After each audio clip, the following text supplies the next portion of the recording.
வணக்கம் நண்பர்களே. இந்த வீடியோவில் 2021 நடந்த CHSL question paper GA section மட்டும் ஒரு டீட்டெயில் அனாலிசிஸாக நம்ம பார்க்க போகிறோம். CHSL எக்ஸாம் 2021 ஏப்ரல் மந்த் 12ஆம் தேதியிலேருந்து 19ஆம் தேதி வரைக்கும் நடந்ததுங்க.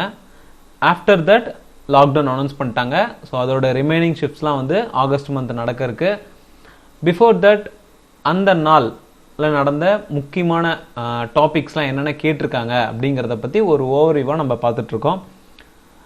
ஸோ ப்ரீவியஸாக நம்ம 12th அன்னைக்கு நடந்த 3 ஷிஃப்ட்டுக்கான பேப்பருமே நம்ம பார்த்துட்டோம். இது 13th ஏப்ரலில் நடந்த ஃபஸ்ட்டு ஷிஃப்ட்டுக்கான கேள்விகள்.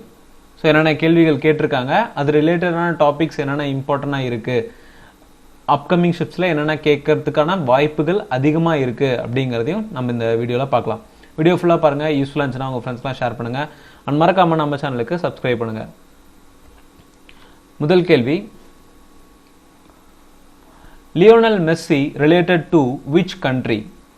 லியோனல் மெஸ்ஸி அப்படிங்கிற ஒரு ஃபுட்பால் பிளேயர். இவர் எந்த நாட்டை சேர்ந்தவர் அப்படின்னு பார்த்தோம்னா அர்ஜென்டினா நாட்டை சேர்ந்தவர். ஸோ ஃபுட்பால்னு எடுத்துட்டாலே நிறைய பேருக்கு Lionel Messi, Cristiano Ronaldo, Neymar, இவங்க 3 பேரை பற்றி அதிகமாக இந்த 2 பேர் தான் நம்ம கேள்விப்பட்டிருப்போம், Lionel Messi, Cristiano Ronaldo. But இம்பார்ட்டண்டான பிளேயர்ஸ், ஒரு டாப் 10 பிளேயர்ஸ் இருக்காங்க, அவங்கள பற்றி மட்டும் இப்போ நம்ம பார்க்கலாம். ஃபஸ்ட்டு டாப் ரேங்கிங்கில் இருக்கிறதே வந்து கிறிஸ்டியானோ ரொனால்டோ. இவரோட கண்ட்ரி, இவரோட நேஷனாலிட்டி அப்படின்னு பார்த்தோம்னா இவர் வந்து போர்ச்சுகல் நாட்டை சேர்ந்தவர். அடுத்தது நெய்மர், இவர் பிரேசில் நாட்டை சேர்ந்தவர். ஸோ இப்போ நம்ம பார்க்குற பிளேயர்ஸ் எல்லாருமே வந்து ரொம்பவே ஃபேமஸான பிளேயர்ஸ். ஓகேங்களா? நெய்மர் பிரேசில் நாட்டை சேர்ந்தவர். ராபர்ட் லீவாண்டோவ்ஸ்கி, இவர் போலாந்து நாட்டை சேர்ந்தவர். கேலியன் பாப்பே, பிரான்ஸ் நாட்டை சேர்ந்தவர். Kevin De Bruyne, Belgium.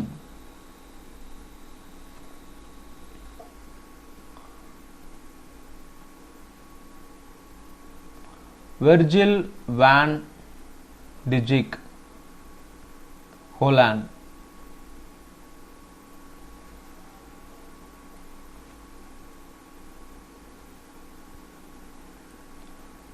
Sadio Mane, செனேகல்.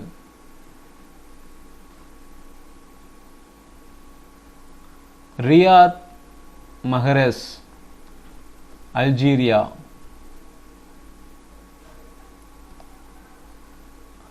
Erling Holland,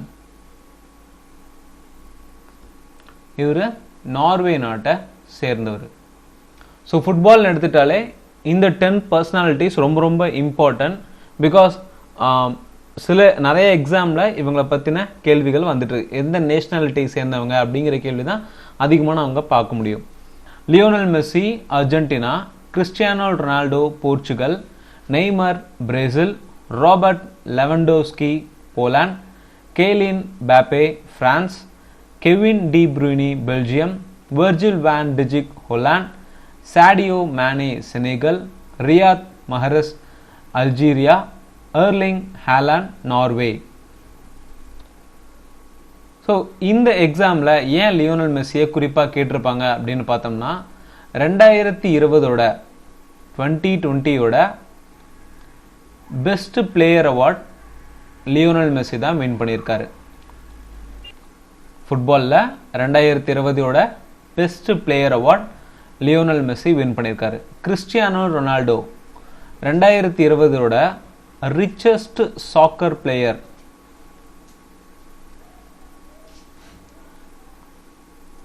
richest soccer player Cristiano Ronaldo.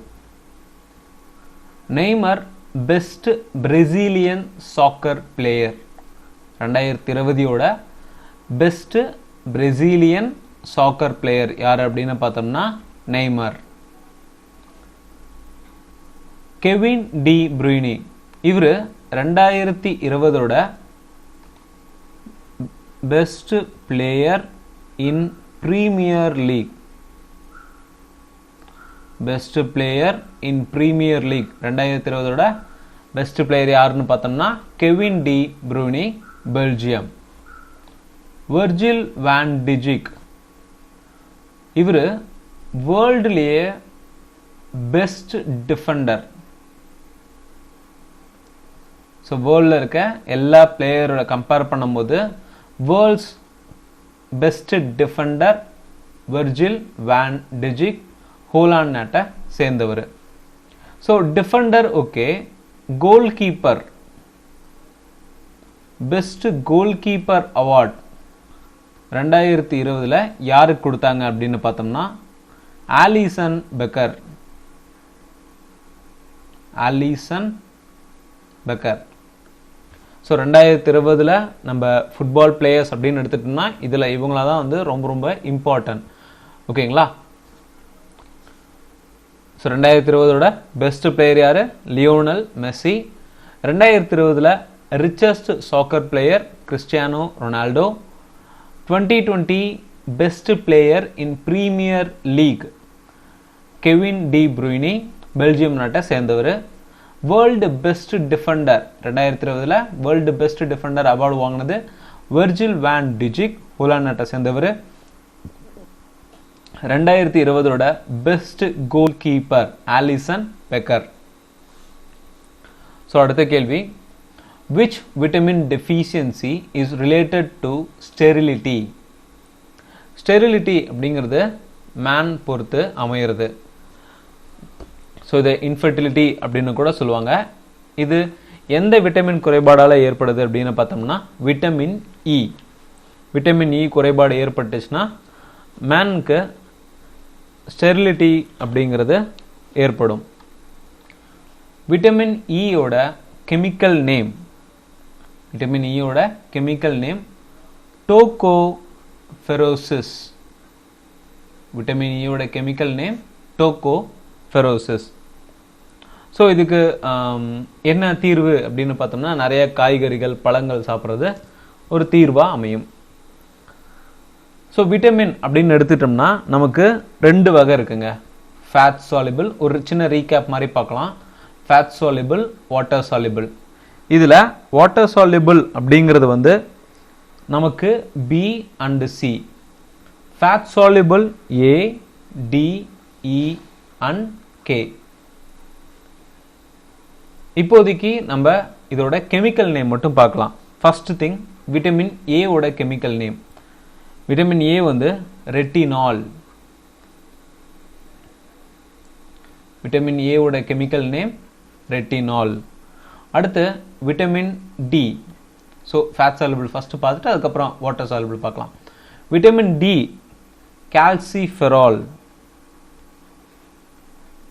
Vitamin D calciferol. Vitamin E tocopherosis and vitamin K phylloquinone. Phylloquinone. So இந்த vitamin K அப்படிங்கிறது blood கிளாட்டுக்கு ரொம்ப ரொம்ப இம்பார்ட்டண்டான விட்டமின் எது அப்படின்னு பார்த்தோம்னா விட்டமின் கே. ஸோ அடுத்து விட்டமின் சி. விட்டமின் சி வந்து ascorbic acid. Vitamin C ascorbic acid. பிங்கிறது வந்து பி காம்ப்ளெக்ஸ் அப்படின்னு நம்ம சொல்லுவோம். அது வந்து B1, 2, 3, 5, 6, 7, 9 and 12. So B complex வந்து இத்தனை டைப்ஸ் இருக்கு. First B1. B1 அப்படிங்கிறது வந்து தயமின். B1 thiamine. இதில் டெஃபிஷியன்சி ஏற்பட்டால் பெரிபெரி அப்படிங்கிற ஒரு டிசீஸ் வந்து நமக்கு ஏற்படும்.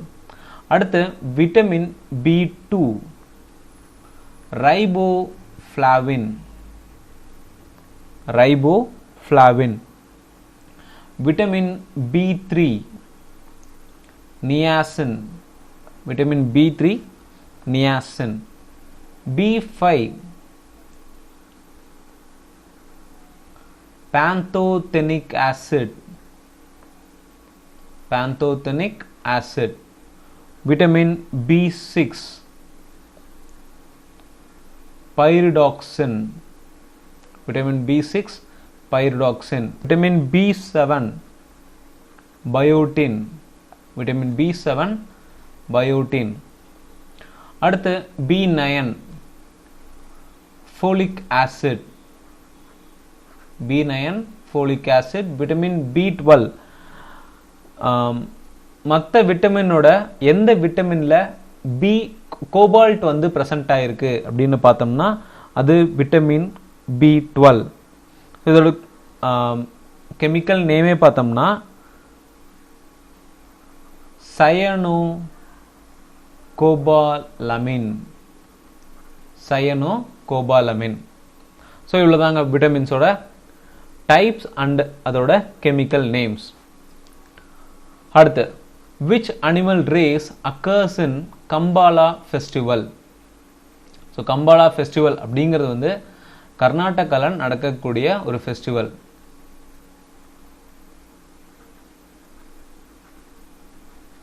கம்பாலா ஃபெஸ்டிவல் கர்நாடகாவில் நடக்கக்கூடியது. இது வந்து பஃபலோவை வச்சு ஒரு ரேஸ் மாதிரி கண்டக்ட் பண்ணுவாங்க. அண்டு வேற சில முக்கியமான ஃபெஸ்டிவல் கர்நாடகாவை பொறுத்த வரைக்கும் அப்படின்னு பார்த்தோம்னா உகாதி, அதே மாதிரி மைசூர் தசரா, மைசூர் தசரா. இது ரெண்டுமே வந்து கர்நாடகாவை பொறுத்த வரைக்கும் மிக முக்கியமான ஃபெஸ்டிவல். ஸோ ஃபெஸ்டிவல் நம்ம எடுத்துட்டாலே நம்ம நார்த் ஈஸ்டர்ன் ஸ்டேட்டை பற்றி நல்லா தெரிஞ்சு வச்சுக்கணுங்க. பிகாஸ் ரொம்ப ரொம்ப இம்பார்ட்டன்ட். நார்த் ஈஸ்ட் ஸ்டேட்டை ஃபெஸ்டிவல் வந்து ஃபெஸ்டிவலோ இல்லை dance, traditional dance, folk dance, any thing, அதை பற்றின கேள்விகள் அல்ல அந்த நார்த் ஈஸ்டர்ன் ஸ்டேட்டோட ட்ரைபல் குரூப்ஸ் பற்றின கேள்விகள்லாம் கண்டிப்பாக எக்ஸாமில் ப்ரெசென்ட் ஆகிருக்கும்.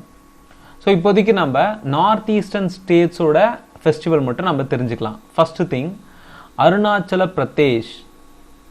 அருணாச்சல பிரதேஷோட சில முக்கியமான ஃபெஸ்டிவல் அப்படின்னு பார்த்தோம்னா போரி, பூட், லோசர், முருங், மோபின், மோன்பா. இதெல்லாமே வந்து அருணாச்சல பிரதேஷோட முக்கியமான ஃபெஸ்டிவல். அடுத்து அசாம். அசாமோட ஃபெஸ்டிவல் நம்ம எடுத்துட்டோம்னா முக்கியமானது வந்து பிஹு. ஸோ பிகுங்கிற வார்த்தை பார்த்தீங்கன்னா அது அசாம் ஃபெஸ்டிவல். ஓகேங்களா? இந்த பிகு வந்து ஜஸ்ட் பிகுன்னு கொடுப்பாங்க, இல்லை பொகாலி பிகு. அடுத்து அம்புபாச்சி,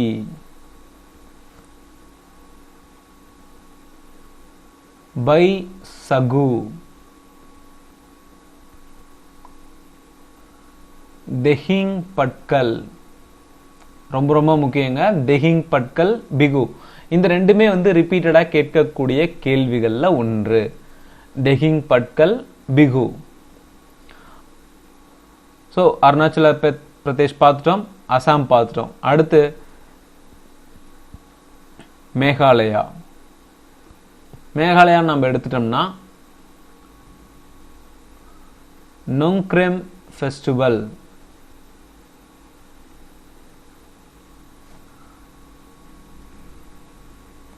கசிஸ் ஃபெஸ்டிவல், வங்லா. இதெல்லாமே வந்து மேகாலயாவை பொறுத்த வரைக்கும் ரொம்ப ரொம்ப இம்பார்ட்டண்டான ஃபெஸ்டிவல். நெக்ஸ்ட் வந்து மணிப்பூர். ஸோ ஒரு டிஃப்ரென்சியேஷன் இருக்கணுமே தான் பிளாக் அண்ட் ரெட்ல எழுதிட்டு இருக்கோம். ஓகேங்களா? மணிப்பூர் எடுத்துட்டோம்னா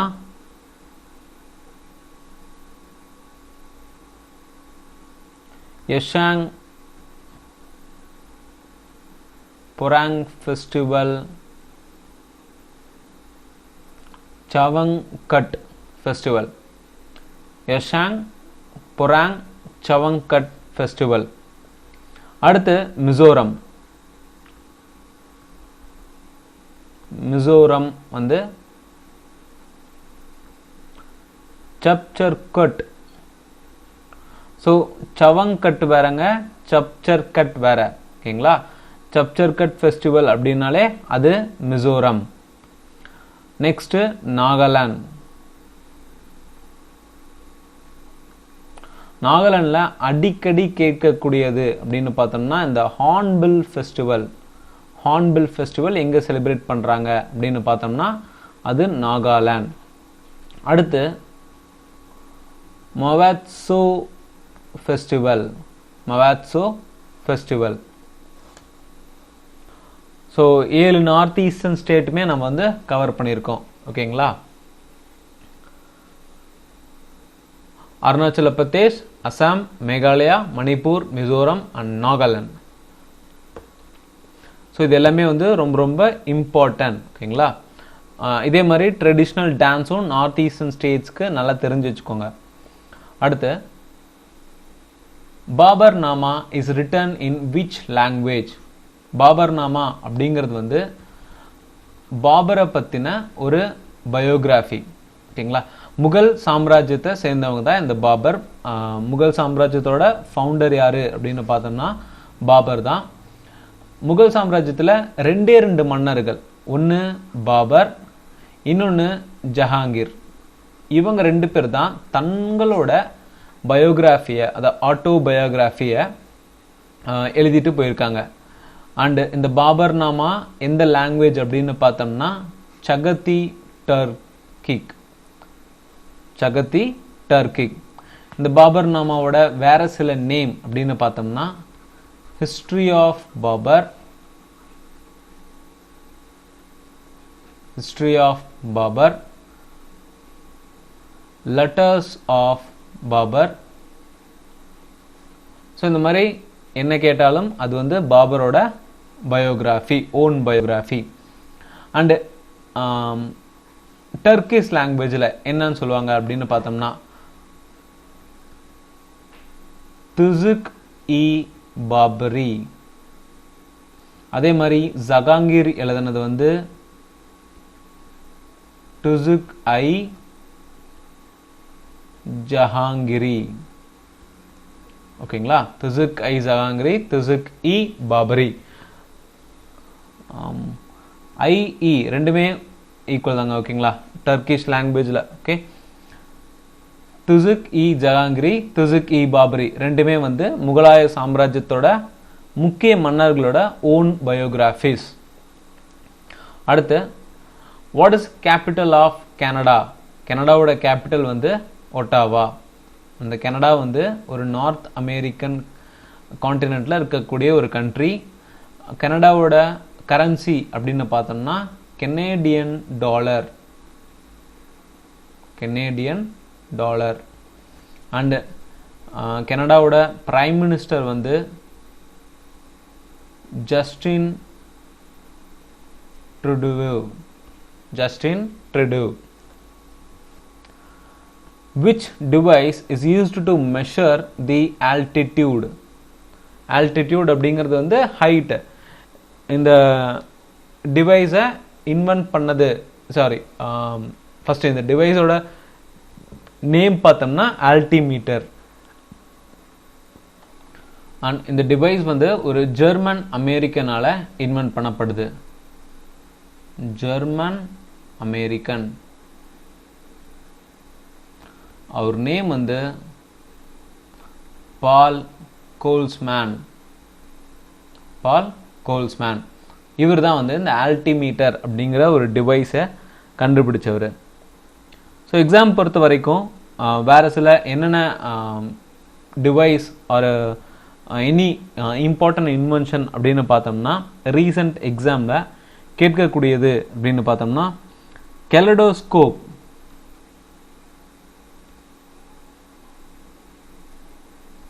கெலடோஸ்கோப்பை யார் வந்து கண்டுபிடிச்சாங்க? இதோட பிரின்சிபலே பார்த்தோம்னா ரிஃப்ளெக்ஷன் தான் இதோட பிரின்சிபல். இந்த கெலடோஸ்கோப்பை கண்டுபிடிச்சது வந்து டேவிட் ப்ரூஸ்டர். David Brewster. அடுத்து ஃபைபர் ஆப்டிக் கேபிள். ஸோ நாம் அன்றாடம் பயன்படுத்தக்கூடிய, அன்றாடம் இல்லை, கம்யூனிகேஷன் பர்பஸ்க்காக யூஸ் பண்ணக்கூடியது இந்த ஃபைபர் ஆப்டிக் கேபிள். இதை கண்டுபிடிச்சவர் வந்து நரேந்தர் சிங் கப்பானி. நரேந்திர சிங் கப்பானி. அடுத்து லேசர். லேசரை இன்வென்ட் பண்ணது யாரு அப்படின்னு பார்த்தோம்னா டிஹெச் மெய்மேன். டிஹெச் மெய்மேன். மைக்ரோஸ்கோப். ஸோ கெலடோஸ்கோப் பார்த்துட்டோம். இந்த மைக்ரோஸ்கோப்பை யார் கண்டுபிடிச்சாங்க அப்படின்னு பார்த்தோம்னா ஜச்சாரியஸ் ஜான்சன். ஜச்சாரிஸ் ஜான்சன். அடுத்து ஸ்பேஸ் பென். ஸோ நண்பன் படத்தில் கூட பார்த்துருப்போம் ஸ்பேஸ் பென் அப்படின்னு சொல்லிட்டு. இந்த ஸ்பேஸ் பென்னை கண்டுபிடிச்சவர் யாரு அப்படின்னு பார்த்தோம்னா பால் சி ஃபிஷர். பால் சி ஃபிஷர்.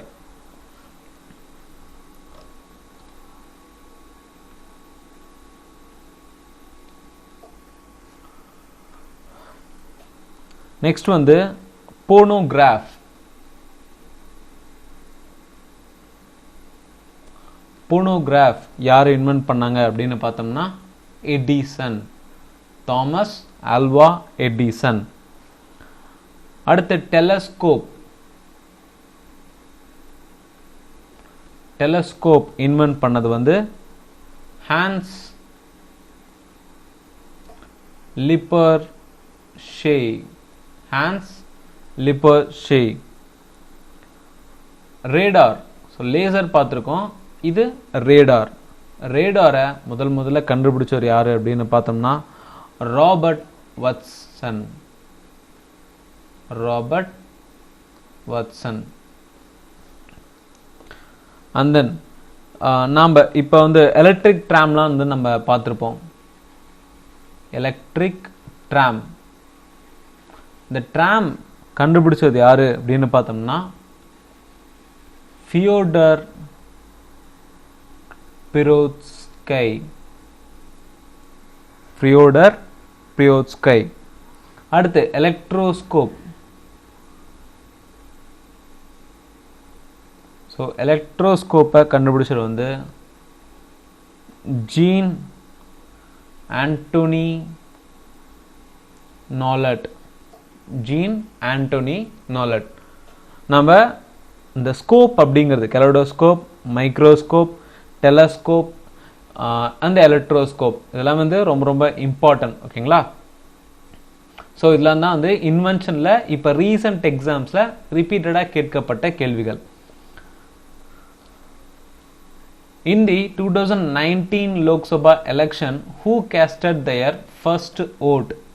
2019க்கான லோக்சபா எலெக்ஷன்ல முதல்ல ஓட் பண்ணது யாரு அப்படின்னு பார்த்தோம்னா ITBP Arunachal Pradesh, Indo Tibetan border police force. ஓகேங்களா? ஸோ இவங்க தான் வந்து முதல்ல தங்களோட ஓட்டை வந்து கேஸ்ட் பண்ணது. அதுலேயும் இந்த ஐடிபிபியோட DIG deputy general, deputy inspector general Sudhakar Natarajan. Sudhakar Natarajan இவங்க தான் வந்து இந்த ஐடிபிபியோட டிஐஜி தான் வந்து ஃபர்ஸ்ட் பர்சன். ஸோ ஃபர்ஸ்ட் அப்படின்னு ஜென்ரலாக கேட்டாங்கன்னா அது ஐடிபிபி. ஒருவேளை இந்த இடத்துல ஃபர்ஸ்ட் பர்சன் அப்படின்னு கேட்டிருந்தாங்கன்னா அது சுதாகர் நடராஜன். ஓகேங்களா? இப்போ இந்த 2019 லோக்சபா எலெக்ஷன் அப்படிங்கிறது வந்து after independence 17th Lok Sabha election. இந்த எலெக்ஷனில் தான் வந்து உமன் பார்லிமெண்ட்ரியன்ஸ் வந்து அதிக நம்பரில் இருந்தாங்க. அரவுண்ட் 78 டோட்டலாக பார்த்தோம்னா இந்தியாவில் 78 விமன் பார்லிமெண்ட்ரியன்ஸ் வந்து கலந்துக்கிட்டாங்க. அந்த இந்த 17th லோக்சபாவோட ஸ்பீக்கர் யாராக இருந்தாங்க அப்படின்னு பார்த்தோம்னா இந்த 17th லோக்சபா பீரியடில் ஸ்பீக்கர் வந்து ஓம் பிர்லா. ஓம் பிர்லா. ஸோ இப்போ லோக்சபா பற்றி சின்னதாக ஒரு கிளான்ஸ் பார்க்கலாம். லோக்சபாவோட மேக்ஸிமம் ஸ்ட்ரென்த், லோக்சபாவோட மேக்ஸிமம் ஸ்ட்ரென்த் அப்படிங்கிறது வந்து 552. லோக்சபாவோட மேக்ஸிமம் ஸ்ட்ரென்த்துங்கிறது வந்து 552. அண்ட் கரண்ட் ஸ்ட்ரென்த், ஸோ இப்போ ப்ரெசண்ட்டாக எவ்வளோ பேர் இருக்காங்க அப்படின்னு பார்த்தோம்னா 545. இதில் 530 பேர் 530 பேர் வந்து ஸ்டேட்டை ரெப்ரசன்ட் பண்ணுவாங்க. அண்டு 20 மெம்பர்ஸ் அப்படிங்கிறது வந்து யூனியன் டெரிட்டரிஸை ரெப்ரசன்ட் பண்ணுவாங்க. 2 மெம்பர்ஸ் ஆங்கிலோ இண்டியனாக இருப்பாங்க. ஸோ 2 மெம்பர்ஸ் வந்து ஆங்கிலோ இண்டியன் கமிட்டி. இதை யார் வந்து அப்பாயின்மெண்ட் பண்ணுவாங்கன்னு பார்த்தோம்னா பிரசிடென்ட். ஸோ கரண்ட்லி இப்போ ஸ்டேட்டை பொறுத்த வரைக்கும் அதே நம்பர் தான், 530 மெம்பர்ஸ் இருக்காங்க. பட் யூனியன் டெரிட்டரியை பொறுத்த வரைக்கும் 13 மெம்பர்ஸ் ரெப்ரசன்ட் பண்ணுறாங்க யூனியன் டெரிட்டரியை. ஸ்டேட்டுக்கு வந்து சேம் 530. அண்ட் ஆங்கிலோ இண்டியன்ஸ் 2 பேர் வந்து பிரசிடென்ட்டால் நாமினேட் பண்ணப்படுறாங்க. So current strength versus maximum strength ரெண்டுமே பார்த்துருக்கோம். மேக்ஸிமம் ஸ்ட்ரென்த்துங்கிறது வந்து 552, கரண்ட் ஸ்ட்ரென்த் வந்து 545. அடுத்து ஸோ இந்த 2019 எலெக்ஷன் பற்றி ஒரு சின்னதாக ரீகேப் மாதிரி பார்க்கலாம். 2019 எலெக்ஷனை பொறுத்த வரைக்கும் லார்ஜஸ்ட் கான்ஸ்டியூவன்சி, லார்ஜஸ்ட் கான்ஸ்டியூவன்சி அப்படின்னு பார்த்தோம்னா அது Ladakh. Largest constituency Ladakh. And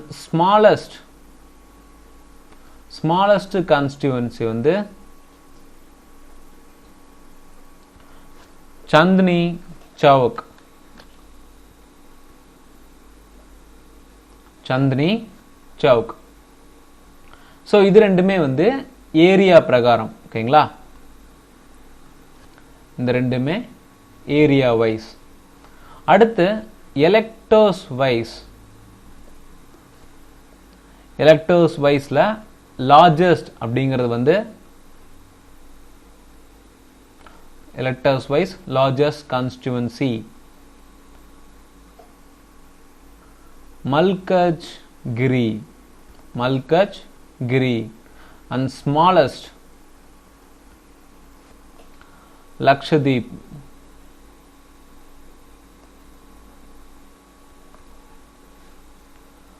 ஓகேங்களா? ஸோ இது வந்து 2019 எலெக்ஷனை பொறுத்த வரைக்கும் ஒரு சூப்பர்லேட்டிவான கொஷின். ஏரியா வைஸ் பார்த்தோம்னா லார்ஜஸ்ட் கான்ஸ்டியூவன்சி அப்படிங்கிறது லடாக், ஸ்மாலஸ்ட் கான்ஸ்டியூவன்சி வந்து Chandni Chowk. Electors wise largest constituency வந்து மல்கஜ்கிரி அண்ட் ஸ்மாலஸ்ட் வந்து லக்ஷதீப் ஐலாண்ட்.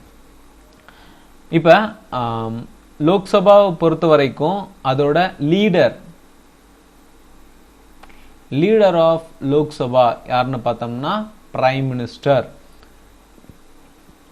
ஸோ அடுத்து ஒரு முக்கியமான கொஸ்டின் பார்த்தோம்னா இந்த நோட்டா இது எந்த எலெக்ஷன்ல இருந்து இன்ட்ரோடியூஸ் பண்ணப்பட்டது அப்படின்னு பார்த்தோம்னா 16th லோக்சபா எலெக்ஷன்.